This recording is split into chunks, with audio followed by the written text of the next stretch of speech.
Hello and thank you for tuning in to The World Today on China Global Television Network. From Nairobi, I'm Mahia Mutua.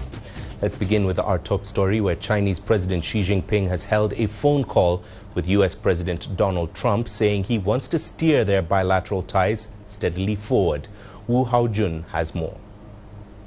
President Xi Jinping says he hopes to work with President Donald Trump to steer the giant ship of China-U.S. relations steadily forward through difficulties and accomplish more things together this year.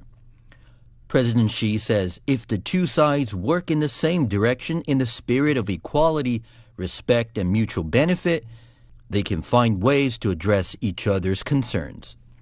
He says both countries have important milestones in 2026, with China kicking off its 15th five-year plan and the U.S. celebrating the 250th anniversary of its independence.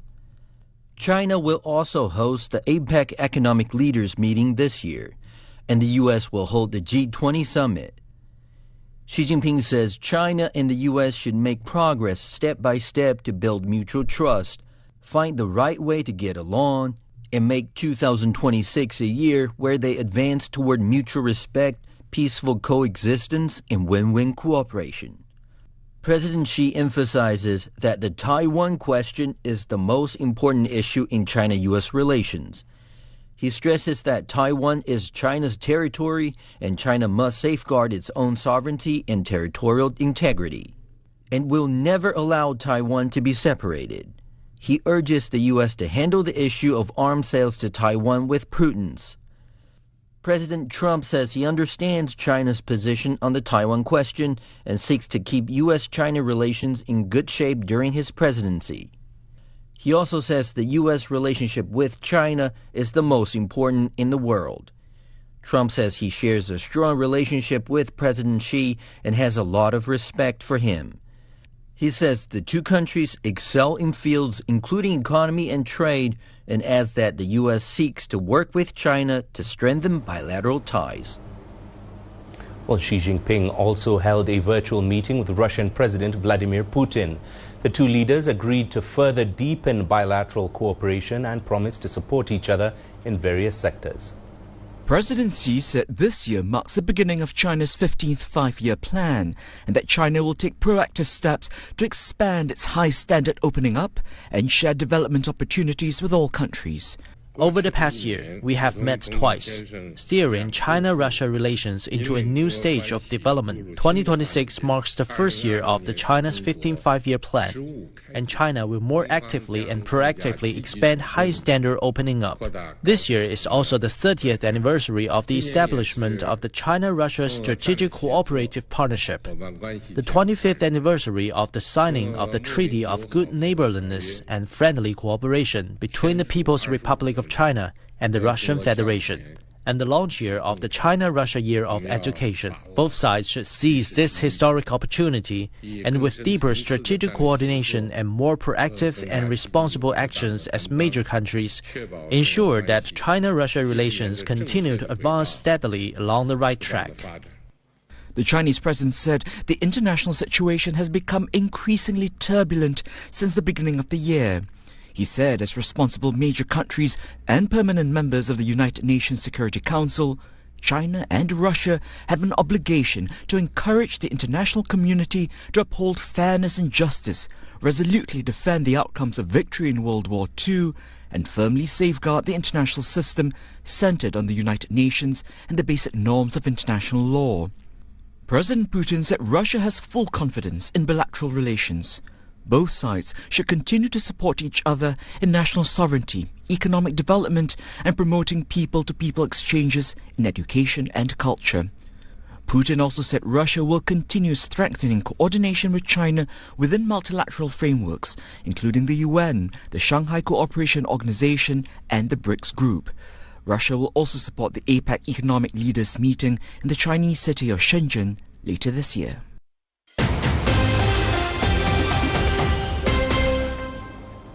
Now, Iran and the U.S. have agreed to hold negotiations in Oman tomorrow after fears the talks between them could collapse over disagreement about the agenda.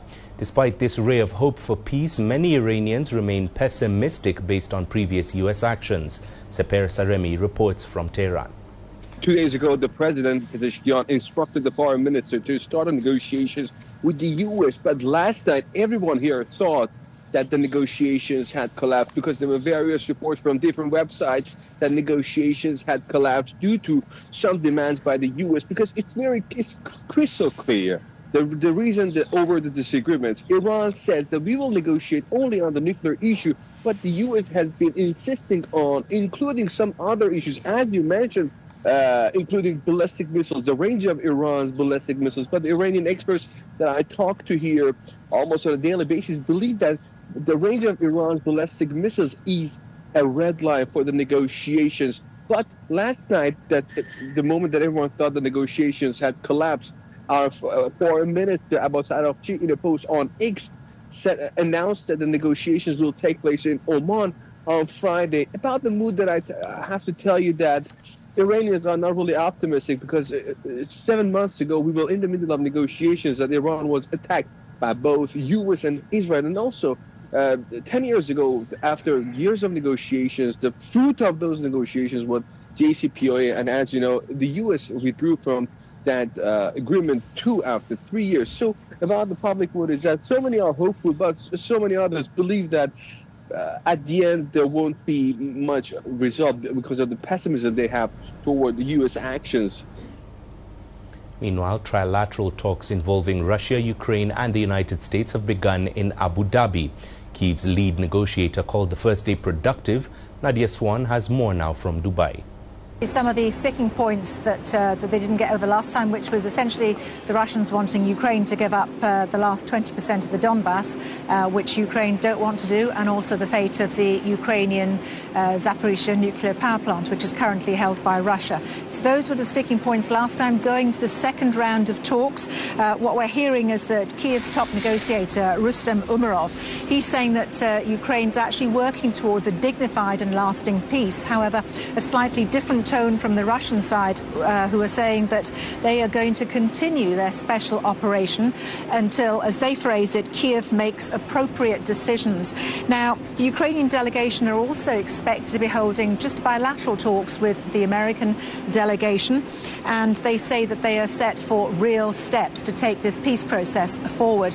An interesting point to note is that the Ukrainians consider the bilateral security guarantees document with the United States to be complete. They're anticipating further substantial work there. And what we're also hearing is that Moscow is reportedly holding some very low-level talks with France at the moment. There's been no indication about what those talks are likely to be about, but the French president said on Tuesday that there was an effort to restart discussions between Europe and Russia themselves.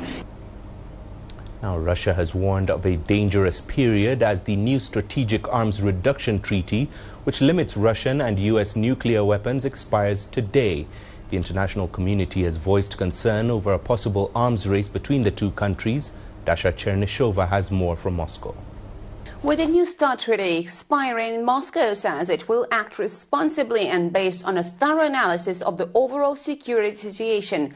The Kremlin says it has not received a response from Washington to its proposal to extend the New START treaty, the last nuclear arms reduction treaty between the United States and Russia, Kremlin aide Yuri Ushakov said Wednesday. Last September, Russian President Vladimir Putin offered an extension by another year. The Kremlin has warned that the world is heading into a hazardous period, with the New START expiration adding that the world's two top nuclear powers will be left without a fundamental document that would limit and control nuclear arsenals. That's a big mistake, not just for the entire world, for international stability and security, but that's a big mistake even for the US and their pragmatic interest. The New START treaty was signed in Prague in 2010 by former US President Barack Obama and his Russian counterpart at the time, Dmitry Medvedev. The deal restricted each side to 1,550 deployed warheads and 800 launchers and bombers, also providing for a series of mutual on-site inspections. Dasha Chernyshova, CGTN, Moscow. Turning to the Middle East, where at least 21 people, including children and ambulance crew, have been killed in another Israeli strike on Gaza. Israel says the attack was triggered by the wounding of an Israeli soldier in northern Gaza. Israel has killed more than 500 Palestinians since the U.S. brokered a ceasefire in October. Rami Al-Megari now reports from Gaza. Israeli officials had earlier said that they would continue their actions whenever possible and wherever possible against Hamas and other militant groups in the territory, despite the fact that second phase of the ceasefire is actually proceeding and ensuing today from the early dawn. Israeli army killed more than 20 Palestinians, including children. Israeli army statement said that there was the injury of an Israeli soldier. That's why the Israeli army continued its military actions against the Gaza Strip, against Hamas and other militant groups. But overall, those who are being killed are people killed in tents, like what happened in Khan Yunis, in a tent where 2 children were killed, and an ambulance crew member also was killed when he was trying to save what could be saved in a second consecutive Israeli airstrike on the same tent in the Mawasi area to the west of the Gaza Strip, to the west of Khan Yunis city. And staying with that conflict, hundreds of medical patients in Gaza remain stranded despite the partial reopening of the Rafah border crossing on Monday. The Palestinian Red Crescent Society says 46 people have been cleared to leave, but only 20 made it across into Egypt. Palestine has blamed Israel for cancelling evacuations, while Israel has in turn criticized the World Health Organization for the delays. Jonathan Regev reports now from Tel Aviv. Very few, if any, people crossed from Gaza into Egypt. Why so? Here begins the blame game. The Gazan side is saying that Israel maintained the crossing closed. This is what the Palestinians describe as a collective punishment due to that ambush in which an Israeli soldier was injured, which also led to the strikes in Gaza.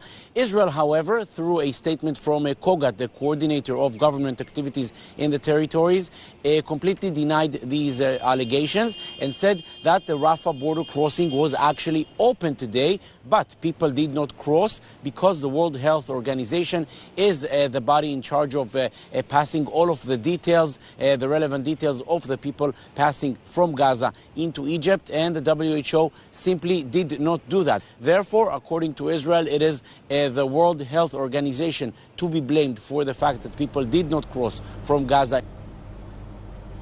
And that's all we have for you on this edition of The World Today. Thank you very much for watching. I'll be back shortly with more news from the continent in Africa Live. Do stay tuned.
Attacks by gunmen leave nearly 200 people dead in 2 states in Nigeria.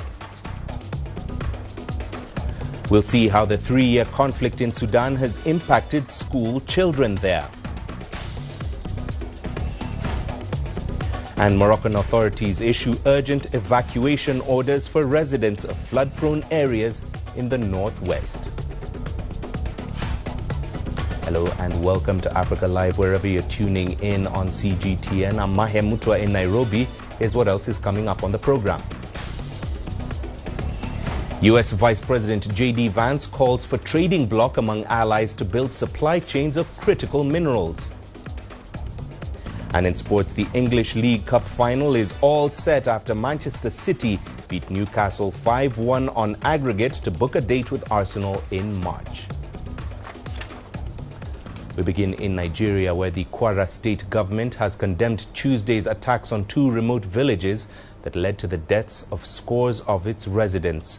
According to a member of parliament representing the area, at least 170 people were killed in Woro and Nuku villages. The assailants stormed into the settlements, setting buildings and shops alight as they carried out the massacre. Several people who fled the ordeal are still missing. It is the deadliest assault recorded this year in the district bordering Niger State, an area increasingly targeted by armed gangs. Our correspondent Tessem Akende tells us more now from Jos. It really happened in Kwara State. We understand in 2 communities. The situation has left shock on the spines of many people, especially locals within the state, where we've had confirmations from the police. We've also had confirmations from the state government about this situation. Locals from the area are saying that what is locally called bandits, or the gunmen, came in from neighboring Niger State, where there's a huge concentration of forest, where we have a lot of these gunmen hibernating, where they come out and cause these very, very heinous attacks. The situation has left many, the state governments around really on their toes, trying to ensure that, they put their heads together to ensure that they forestall any, ugly incidences, to come. We're hearing that, the gunmen were on a campaign to tell the locals to forget about the Nigerian state, that the Nigerian state hasn't done enough to protect them. So more of a campaign, to recruit young people to join criminal gangs. And so these are the things we're hearing. Investigation is still ongoing, but this is what we're hearing from the locals from that area. The government of Kwara State, in conjunction with the forest guards, have deployed personnel around the communities where this thing happened. Meanwhile, at least 21 people were killed in a separate attack in the northern state of Katsina. According to residents and local police, gunmen moved from house to house to shoot their victims on Tuesday. The attack breaks a 6-month peace pact between the community and armed gangs, an accord negotiated by community elders and traditional rulers and reportedly backed by local authorities. On to South Sudan, where medical charity MSF says its hospital in Jonglei State was hit by an airstrike on Tuesday night. The strike comes amid an escalation in fighting between government and opposition forces in the region. Earlier, South Sudan's military ordered civilians and personnel from a UN mission and all charities to evacuate 3 counties in Jonglei ahead of an operation there. The UN mission says at least 180,000 people in Jonglei have been displaced by the ongoing fighting. In a statement, the MSF said no one was killed in Tuesday night's strike, but a staff member suffered minor injuries. Now, the strike destroyed the hospital's main warehouse and most of its critical medical supplies. MSF has evacuated the hospital and discharged patients hours earlier after receiving information about a possible attack. Now, the charity says it was the only health provider serving about 250,000 people in the region.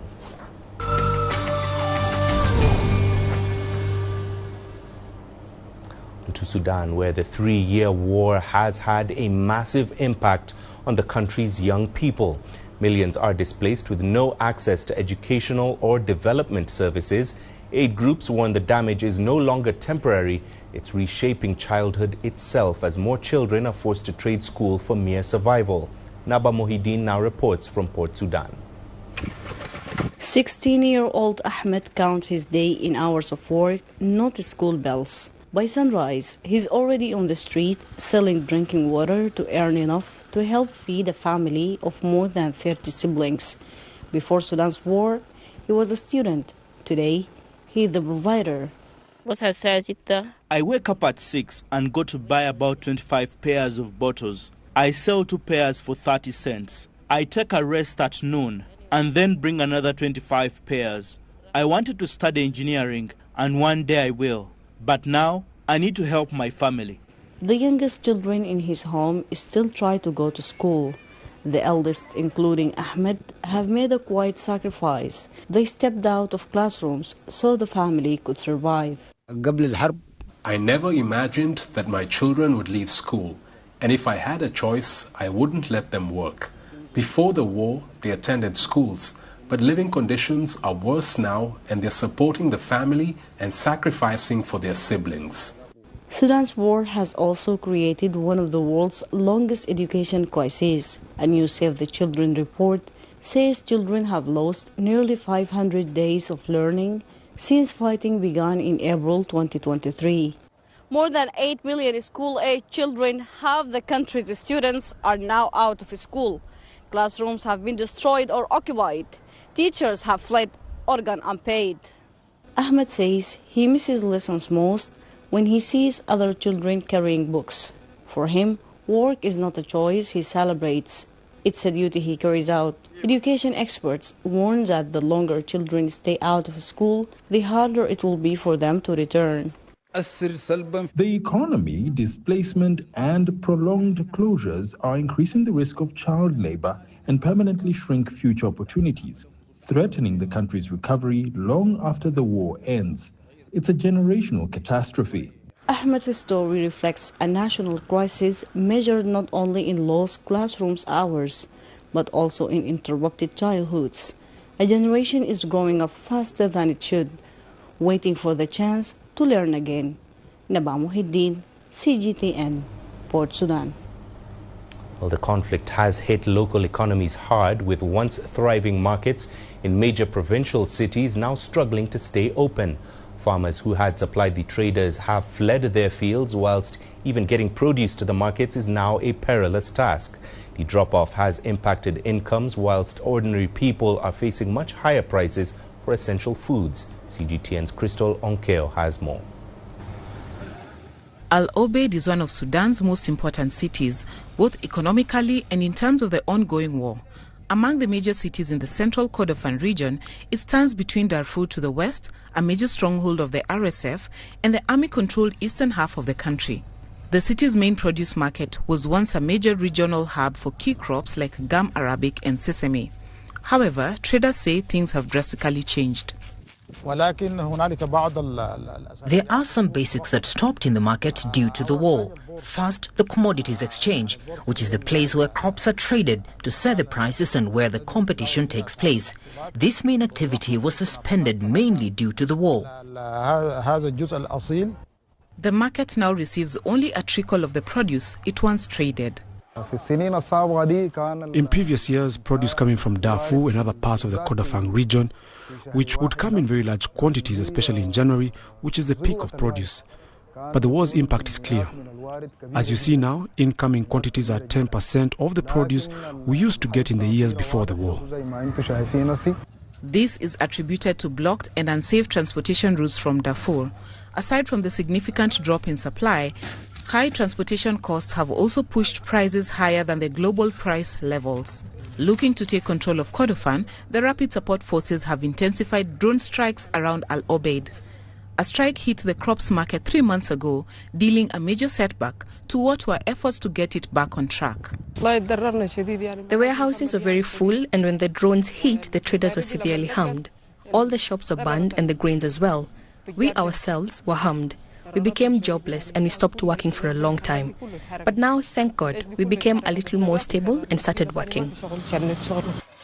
With renewed determination, cautious operations continue as traders hope to rebuild their businesses lives, and eventually their war-ravaged country. However, there's a feeling here that any progress they might make could all be undone in a matter of seconds. Crystal Onkeo, CGTN. Right, let's turn to Uganda, where African leaders have been trying to revive the stalled peace process for the neighboring Democratic Republic of Congo. Fighting has been raging in the country's east for decades, but it's seen a major escalation in recent years, with rebels now holding significant swaths of the region. The leaders say the overall peace process has lost its intensity due to a lack of coordination between the different strands. CGTN's Michael Baleke reports. Uganda has welcomed some of Africa's most experienced mediators at the State House in Entebbe. Former and current leaders met under a joint initiative sponsored by the African Union as well as communities from Eastern and Southern Africa. Organizers say their mission is to give ongoing efforts to bring peace to the Eastern DRC, which has faced decades of conflict, a single direction. Many are concerned about how the conflict is crossing borders, with refugees filling daily into neighboring countries. We have got 500,000 Congolese here. They are part of the 2 million refugees who are here in Uganda. Uganda now is the richest in hosting refugees, mainly from South Sudan and Congo, Rwanda, Burundi, Somalia, even Khartoum now, Sudan, Khartoum, they are coming.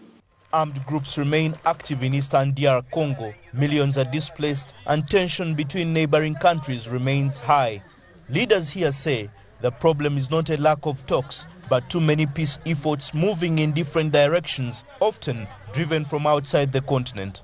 For us to be able to solve the problem, we must all diagnose the disease properly and then administer the necessary dosage of cure for the disease. And that is why we are here now. We believe that AU has to be at the center. Obasanjo argues that African Union should be at the forefront of mediation, warning that solutions shaped far from the region may fail to address realities on the ground. The facilitators say their focus is now to align regional positions and push all parties back to the negotiating table while reducing the risk of politics deepening the conflict. The panel says it has already engaged key players across the region, part of an effort to build trust and keep the process African-led. We have accepted the responsibility. We will seek and look for African solution to our African problem. We have visited Kinshasa. We have listened to the president. We have visited Kigali. We have listened to the president. We have visited Burundi. We have listened to the president. We have even listened to the M23 leaders. And we come here. Fighting on the ground continues, but leaders here say renewed cooperation could offer a rare opportunity to move the peace process forward. Michael Baleke, CGTN, Kampala. It's time for a short break. Here's what's still ahead on Africa Live. Moroccan authorities issue urgent evacuation orders for flood-prone areas in the northwest. And it's the opposite in the Horn of Africa, where failed rains have left millions facing acute food insecurity.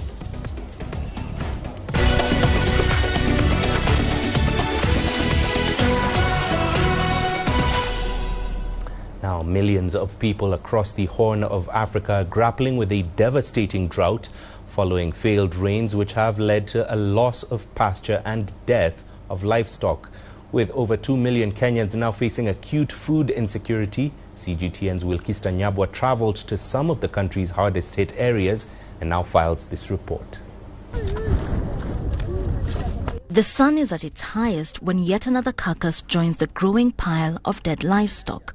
What used to be grazing land in northeastern Kenya's Mandera County is now a graveyard.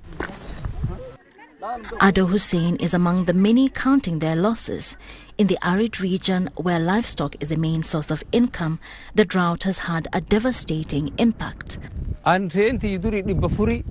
I used to have over 400 livestock, and now I'm only left with 50, and the ones that are left are very weak. For generations, these animals have not just been livestock, they've been the lifelines of the people here. The prospect of yet another failed rainy season and the loss of more animals mean these are now the hopes of our community lying in the dust. The devastation is even more visible at the local livestock market.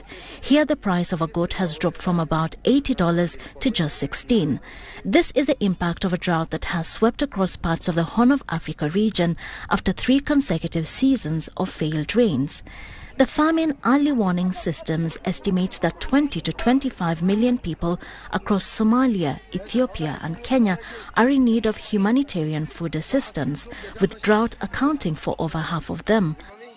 The farmers that have capacity have moved their livestock from this place to other counties, but the weak ones and the vulnerable population that is currently hosted within, which does not have that means to transport their livestock, have lost a lot of livestock.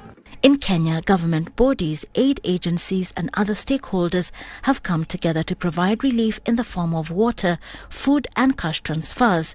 But as another drought cycle unfolds, analysts are urging locals to consider taking up projects that don't rely on a fickle rainy season. We are also supporting community to embrace dryland farming and also improve maybe the breed that they will be having. On aspect of diversification, I think we are supporting communities in terms of economic security, and we have provided grant to around 200 families. Now they have their shops up running.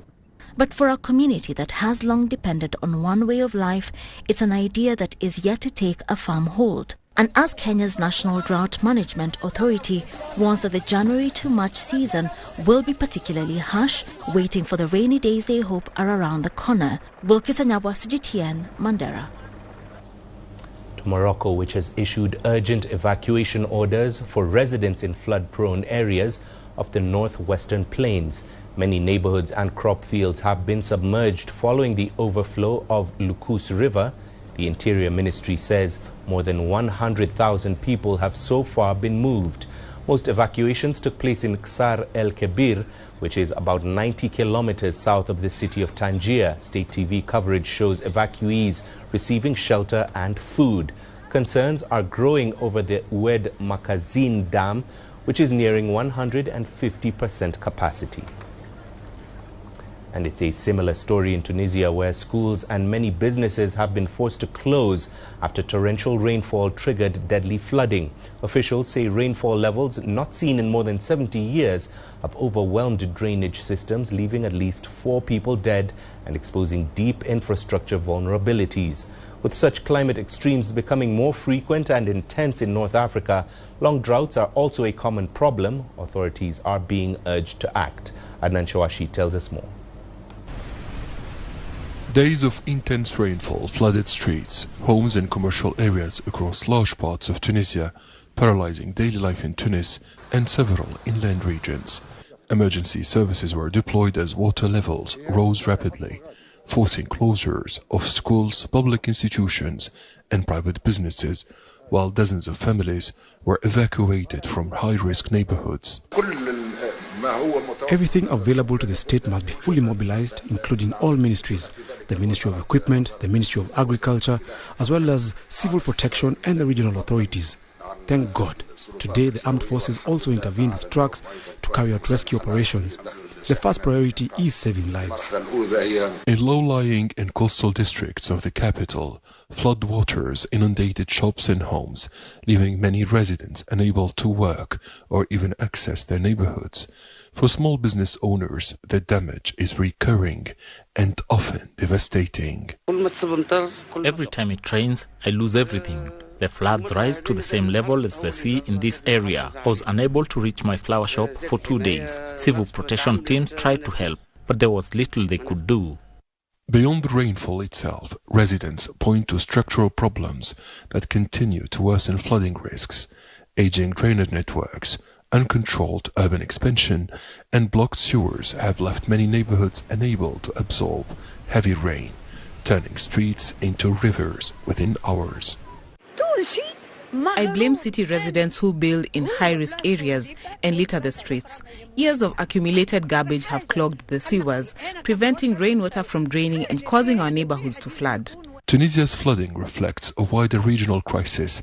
In Morocco, authorities evacuated more than 50,000 people from the northwestern city of Qasr al-Kbir after weeks of heavy rain. In Algeria, flash floods damaged farmland and caused livestock losses in several provinces, highlighting shared climate vulnerabilities across North Africa. Over the past 2 weeks, North Africa has experienced a series of extreme weather phenomena, mainly marked by heavy rainfall over a short period, following 8 years of drought.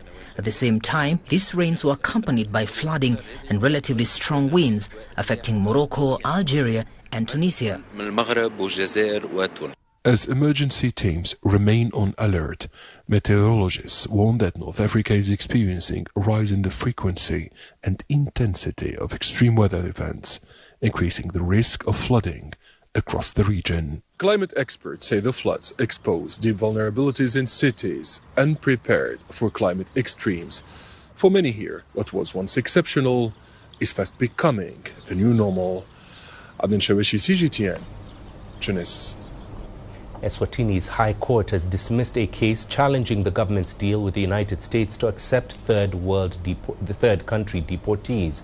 The applicants in the case had claimed the agreement was unconstitutional as it was not submitted to Parliament for approval and the terms were not disclosed. However, judges say the case has no legal basis as the applicants did not have a direct interest in the matter.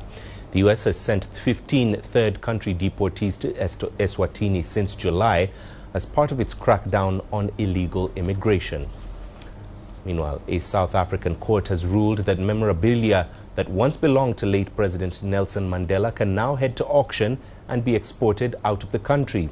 This is after it dismissed an appeal by the South African Heritage Resources Agency. CGTN's Yolisa Njamela tells us more. The 70 personal items up for sale include a prison cell key from Robben Island, where the anti-apartheid hero was imprisoned for 18 years, a pair of aviator sunglasses, and one of his signature floral shirts. They belong to his eldest daughter, Makaziwe Mandela, and Christo Brand, a Robben Island warden. The Heritage Body first found out about the potential sale in a British newspaper article in late 2021 and challenged the move in court. In trying to stop the sale of the artifacts, the South African Heritage Resources Agency said they were part of the country's heritage and were therefore legally protected from export. Mandela's daughter wanted to use the proceeds from the sale to build a memorial garden at the late president's grave in Qunu. The news of the auction has been met with strong reactions from many. Outrage, if I may start with that before we get into anything else. Outrage as a citizen of South Africa, but also outrage at the loss of the history that we have. Nelson Mandela is an icon. He is an icon and a global part of our South African identity and our heritage. So hearing that his personal belongings and artifacts were going to be auctioned, it's sad. Zulu says instead of seeking to auction Mandela artifacts to the highest bidder, his descendants should jealously guard his legacy. The cultural significance of the Mandela artifacts is a great reminder of our history, a great reminder of our past. But also, to an extent, it speaks to the personality of Mandela. For example, you have one of the Mandela shirts there being sold off. You have the Robben Island key being sold off. It's a travesty because it speaks to what we are losing essentially. A legacy speaks to a belonging, as an identity. So in that sense, the descendants too have a responsibility of carrying that identity with dignity. This has robbed us, if one may say so, it has robbed us of us telling our own story. Still, other South Africans have varying views.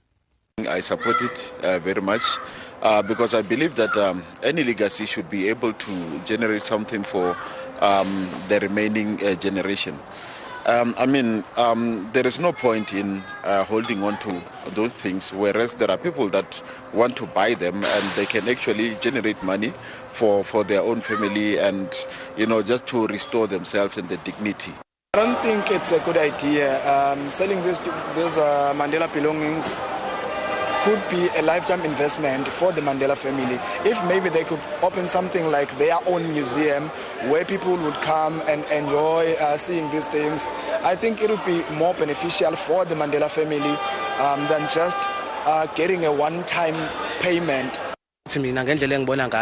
I think the family should keep these artifacts so that the next generations can benefit from them. There are generations who would want to have access to these. It's part of our history. It's a bad idea to let them be auctioned.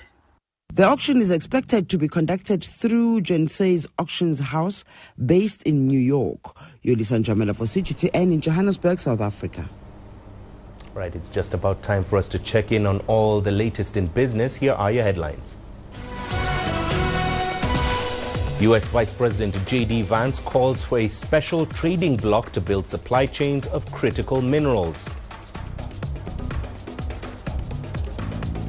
And Zimbabwe's annual inflation retreats to single-digit territory for the first time in nearly 3 decades.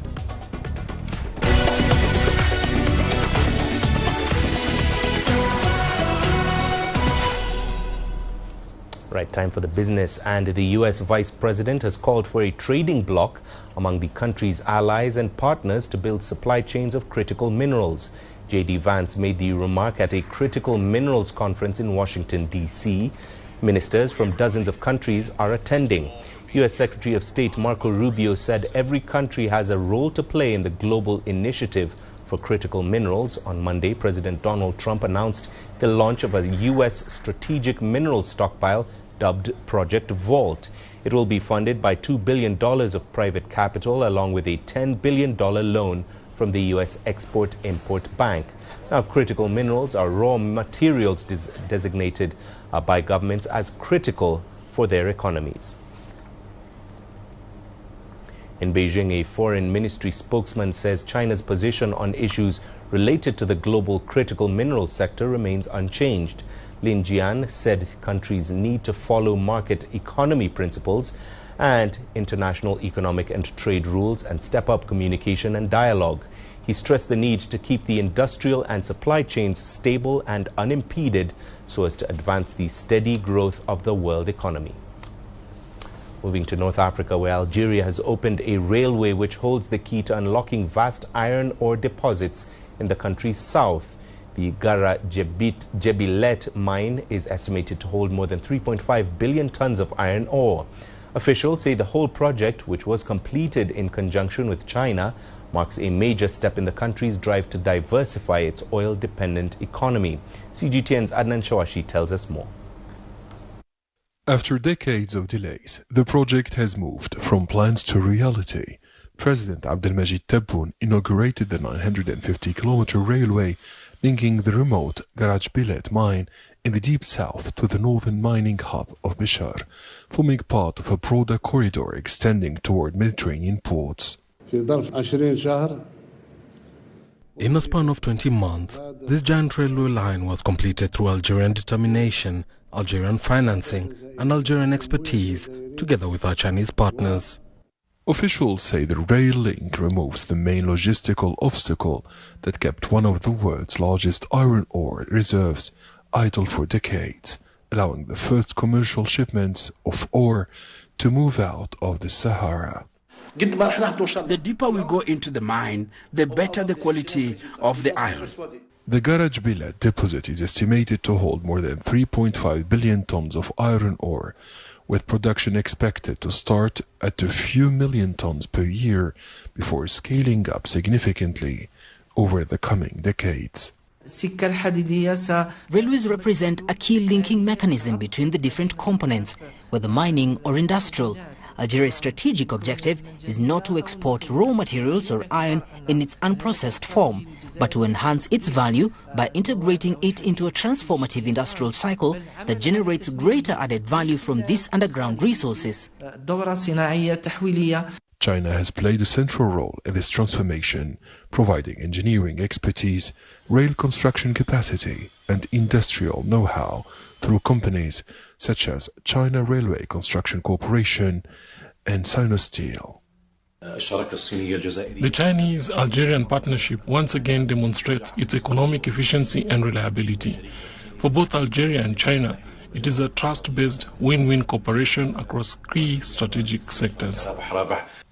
With investments potentially reaching $15 billion, authorities say the Garage Billet mine and its railway lifeline could reshape Algeria's industrial landscape, boosting steel production, creating jobs, and positioning the country as a future mining and industrial hub, serving Africa, Europe, and beyond.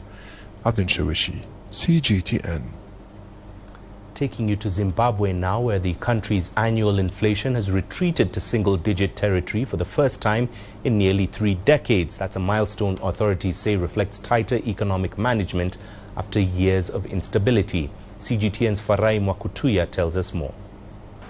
Inflation measured in the local ZiG slowed to 4.1% in January, while US dollar inflation was down to 1% during the same period.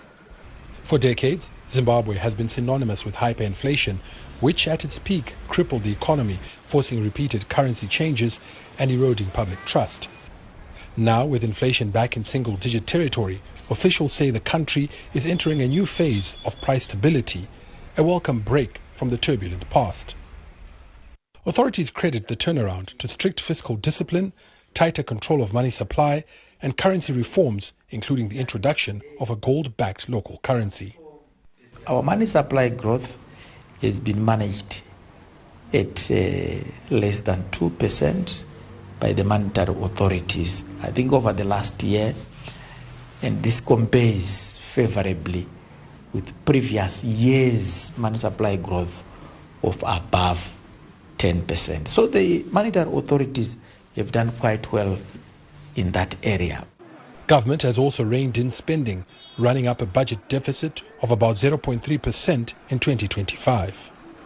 Analysts say that the next challenge for authorities here is to ensure that the stability can be sustained in the long term, so many citizens who still complain of limited incomes can start to feel the relief. Some people I spoke to say the headline figures have yet to translate into tangible benefits. There are still huge price variances on a single product. For example, one shop is selling a bottle of cooking oil for $3, another for $3.50. So that means there is still more to be done to get stability. We say they must do a little bit better to ease the burden on the general public, to ease the buying power. Yeah, they are doing well, but there is need to put ZiG to be in circulation. Analysts believe the impact will eventually trickle down. For the ordinary person in the street, they will say the economy is growing, inflation is under control. They want to see it. They really want to see it on the ground. But there are 3 things that have been very positive: availability of goods and services at an optimum and ideal price. They have also downplayed fears of deflation, which is the reduction of the general level of prices in an economy due to persistently low inflation.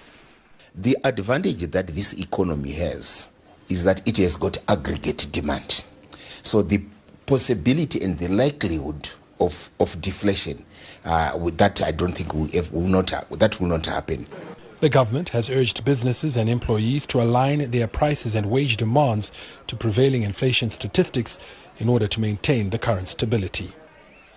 Farai Mwakutuya, CGTN, Harare, Zimbabwe.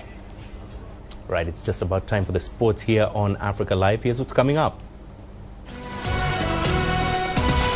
Egypt's Omar Marmoush helps Manchester City advance to next month's English League Cup final against Arsenal.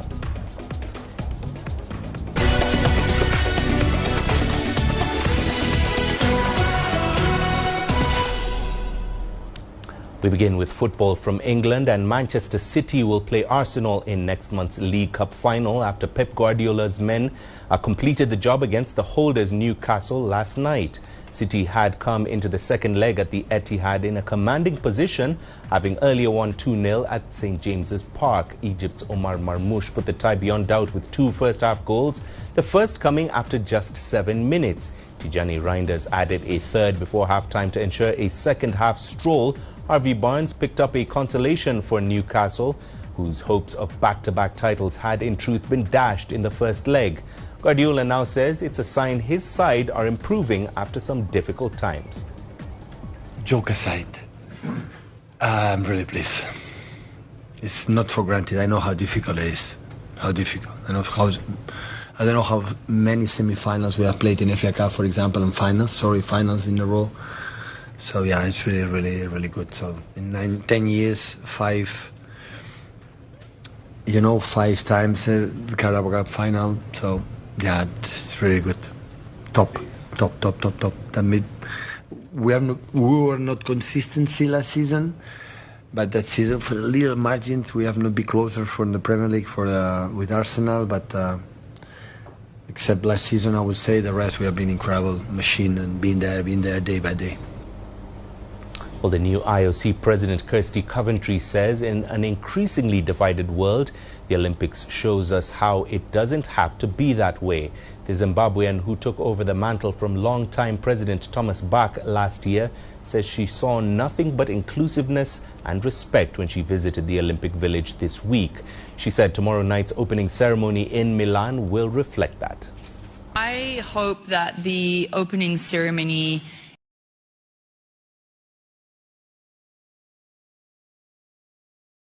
is seen by everyone of an opportunity to be respectful towards each other, right?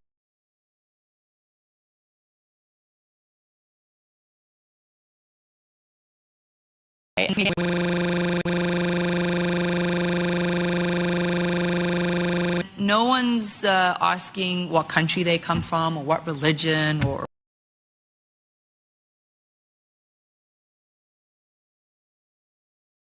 what they, like to do. They're all just hanging out, and it was so cool to see. But again, as I said, it was like a real opportunity to just put into perspective how we could be. And so for me,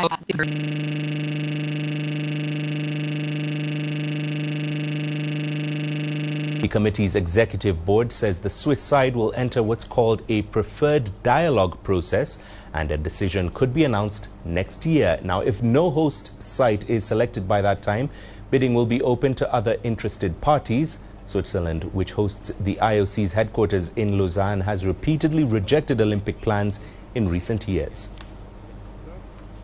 Snoop Dogg was the headline act for the torch relay yesterday, with the opening ceremony of the 2026 Games just 2 days away. Snoop Dogg carried the flame during part of the Gallarate to Monza stage of the relay. This is not the first time the Los Angeles-born rapper has been part of the torch relay. He carried the Olympic flame before the opening ceremony of the Paris 2024 Summer Olympics. Snoop Dogg has been named an honorary coach for Team USA at the Milano Cortina Olympics. Meanwhile, China has opened its Winter Olympics hospitality house in Milan to the public, with a dancing robot taking the center stage. Developed by a Chinese robotics company, Unitree, the humanoid robot was entertaining the first batch of visitors with its hip-hop dance moves and Tai Chi exercise. Inside the China House is also a selection of artifacts and displays showcasing Chinese culture and its historical connections to the sports and Olympic spirit. Visitors can also learn traditional handcrafting skills such as paper cutting and sugar sculpting. I hope more people with expertise will come to Milan to showcase the beauty of China, the Chinese intangible cultural heritage, and the beauty of sports. So I said to myself, I should sign up now when I have time, after I found out about the first public opening day of China House. I didn't expect that I will become the first visitor to the house. I'm very honored. To rugby now, and the Six Nations Championship gets underway in Europe tonight, and it's a big opening game between France and Ireland in Paris. The defending champions France are favourites to win the annual tournament, which also includes England, Wales, Scotland and Italy. With home games against their biggest challengers, Ireland and England, there is a good chance Les Bleus might even claim the elusive Grand Slam. However, for returning captain Antoine Dupont, it's far too early to be talking about such things. The 29-year-old missed most of the 2025 season with a cruciate ligament injury. Yeah, I think it would be premature to talk about bonus points or Grand Slam. We are a long way from that right now, but as I said, starting the tournament with a home match almost certainly means a win is mandatory. If we want to be ambitious in this tournament, even though we know anything can happen, we are still giving ourselves a lot of chances, especially by being in control of our own destiny as much as possible. And even to get off to a good start in the competition, to develop reflexes, collective reference points, it's extremely important. When you build on a victory, it's always easier. So yes, of course it's extremely important to win. Well, the French scrum half was named the World Player of the Year in 2021, and he suffered that injury in France's win over Ireland in Dublin last year. Ireland, who won the Six Nations Championship in 2023 and 2024, have gone off the boil since the World Cup in France. Although they remain competitive against the top sides, most pundits agree that France could put on a show tonight. For Irish captain Caelan Doris, stopping Dupont could be key to Ireland staying in the game. Can't give that away. No, I mean, he's done me several times, you know what I mean? I can think of one particular incident in 2023 where I feel I have him coming up one side of the breakdown and then he twirls and goes around me and beats three defenders the other side. So I've described him before as one of those little fish you try and touch and they dart away from you, and it's true. But you got to be connected, you got to stay on him in multiple people. You can't kind of make the decision for him by coming out of system and thinking, oh, here's the best player in the world, I need to go and get him, prove a point. You got to stay connected. So he's a big threat. He's kind of the heartbeat to their attack, and it's going to be a big challenge for us. Finally, the 2026 Live Golf season kicked off in Riyadh on Wednesday with Thomas Detry of Belgium and America's Peter Ullane holding the first round lead on 7 under par. Elvis Smiley of Australia is one shot back. However, the tour's big guns aren't far away. Tyrrell Hatton is on 5 under with major winners John Rahm and Bryson DeChambeau. The tour faces a big season with some of its former stars deciding to return to the more traditional tours. And that's it for this edition of Africa Live. Do remember, if you'd like to get in touch with the program, you can always send your feedback to those contacts currently on your screen, and give us a follow as well on all those digital media platforms. I'm Mahia Mutua from myself and everyone here. Thanks for joining us on Africa Live.